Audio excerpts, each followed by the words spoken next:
আসসালামু আলাইকুম প্রিয় ভিউয়ার্স। আমি আজকে রানা ভাইয়ের শোরুমে ঢুকেছি।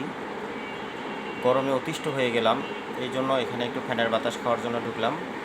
পায়ে পায়ে শুজ, পীরগঞ্জ রংপুর।